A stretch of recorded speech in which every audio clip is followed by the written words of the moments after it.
pour moi, le principal enjeu de la réhabilitation du patrimoine ancien, c'est de faire rentrer le patrimoine, ce patrimoine ancien, dans le XXIe siècle.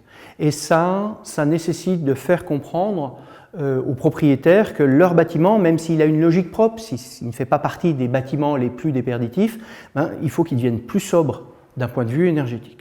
Donc il y a des travaux, il faut embarquer la performance énergétique dans la vie des bâtiments, également dans la vie des bâtiments anciens. Et puis, dans l'idéal, pourquoi pas viser d'autres objectifs, entre autres le bilan carbone, par exemple par l'utilisation forte de matériaux biosourcés.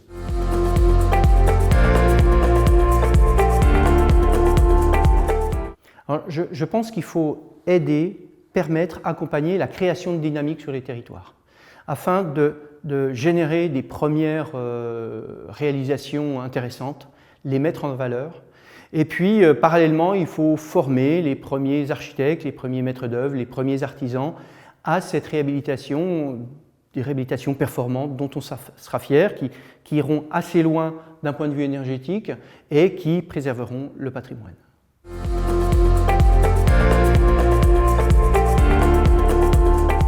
J'attends que CREBA confirme son ambition de devenir un pool de référencement des outils, des bonnes pratiques, de mise en valeur des savoir-faire et de l'expérience de terrain.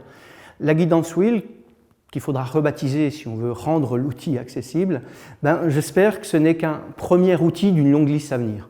Parce que les professionnels ont besoin d'outils méthodologiques et pour moi, CREBA est une structure qui est là, pertinente, pour générer la mise en place d'outils intéressant pour la réhab du bâti ancien.